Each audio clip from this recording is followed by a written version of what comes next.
Statistics is a collection of statistics information. Okay, history is a collection of history information, and so on. Because of that, here in the statistics we have real-time LAN statistics, and like the utilization, collision, CRC error, and also for example fragmentation, some other things. Okay, in the history RMON 1 group, in the MIB, we have history of selected statistics. Okay, actually this stores periodic statistical samples for later retrieval. For example, you want to gather information in a specific amount of time, from a specific time to other time. Okay, here we have this history.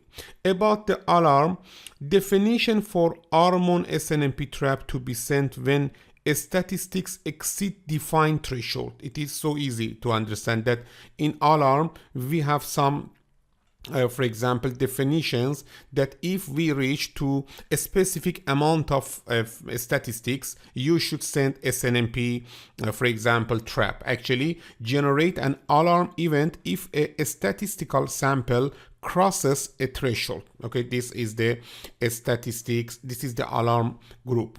About the host, it is so easy. Assume that you want to gather information about one specific host. Okay, host a specific LAN statistics according like the, for example, byte sent, byte received, frame sent, frame received. But don't forget about the RMON 1, because RMON 1 is RMON 1 work on the layer 1 2.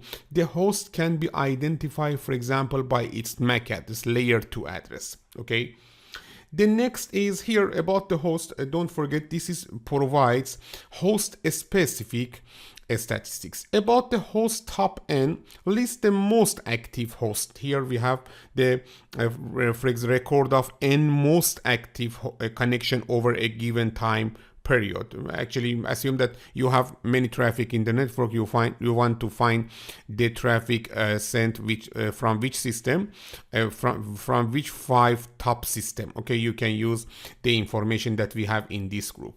About the matrix, the sent and received traffic matrix between systems. This is in this group it stores statistics for conversation between two hosts that we can use it. About the filter, the next, okay, we can define the filters. Okay, for example, according to the MAC address, according TCP portals, or some other things.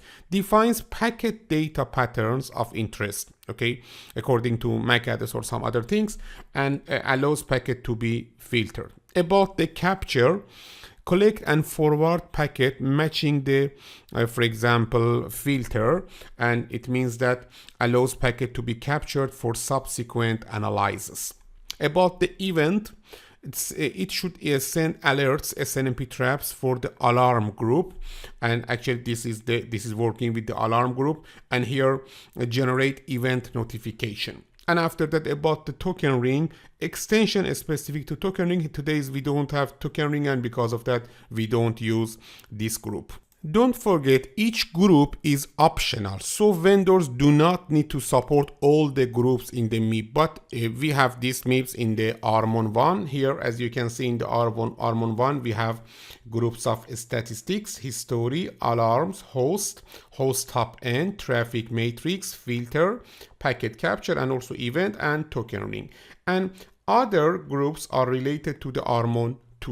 Before talk about the RMON 2, let me to ask you one question after this explanation. What is RMON? Now you can better understand. RMON, or remote monitoring, is a method of monitoring traffic, okay, or network traffic on a remote Ethernet transport to find network issues. Okay, assume that we have an issue, we want to find the reason. For example, we have many collisions.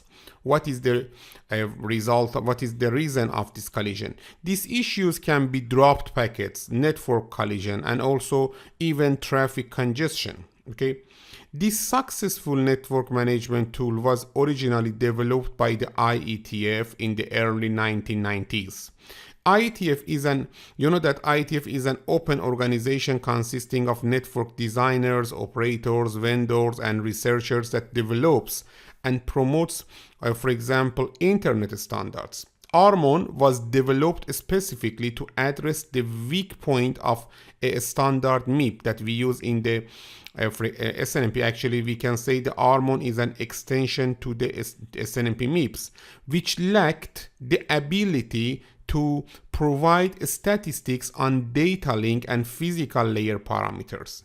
RMON is designed to help network technicians to remotely monitor and analyze data that is collected from LANs without having, to go to distant facilities to set up equipment, With RMON, you can set performance threshold and create alerts when these thresholds are crossed. This allows you to monitor a proactive network management strategy.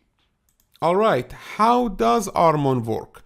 RMON probes, also called RMON agent, are hardware software elements of a network device or a software embedded into the device like a router or a switch. You know it, This is the RMON probe. Usually the RMON probe is put on just one device or interface on a TCP/IP subnet. The probe software typically runs on the port of the network device to get information and statistics on network protocol and traffic activity. It can pass this information back to your SNMP manager RMON console part, for analysis and reporting.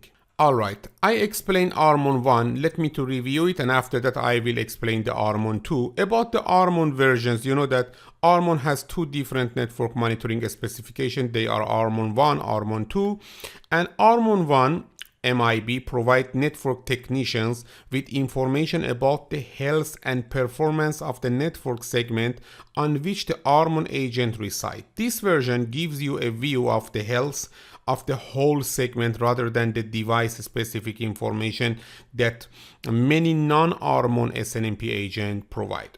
You know that in RMON 1 we have multiple RMON groups like the statistics, history, alarm, host hop, and matrix, filters, packet capture, and also event. In the RMON 2, this is an extension of RMON 1. It adds 9 more groups of data that pertain to the network layer, layer 3, and application layer, layer 7 of the OSI model, means layer 3, 4, 5, 6, 7. RMON 2 MIB or MIB gives you insight into RMON 1 traffic statistics by specifying the protocol and application that compose that traffic. Knowing this is vital in order to maintain and troubleshoot a slave master system. This version focuses mainly on higher traffic layer that exist above the medium access layer or MAC layer, internet protocol, IP, and application level traffic. RMON 2 facilitates network management application to track all network layer protocol. The first is here, as you can see, we have more groups, RMON 2 groups. Actually, if you want to know, you can things that until the token ring are the groups of the RMON 1. Here we can see the groups of the RMON 1. And also after this, about the group 11 to, for example, 20 or more, we have the groups of RMON 2. Let me to write here. You know that RMON 2 also support the groups of RMON 1. This is the RMON 1. And also here we can see the RMON 2 groups. All right, now let me to explain a little about each of the RMON 2 groups. For example, in the RMON 2, as you can see, now we have the protocol DIR or protocol directory. Let me to write here, it is informative. Here we have protocol, directory. So easy. About the protocol directory, this provides a list of protocols supported by the device. And after that we have the next group. The next group is the protocol distribution. In the protocol distribution, it contains traffic statistics for each supported protocol. For example, maybe you want to know about the IPv4 protocol, IPv6 protocol that this device support. But this device assume that it doesn't support IPX. Because of that, we cannot use protocol distribution group, because in the protocol directory,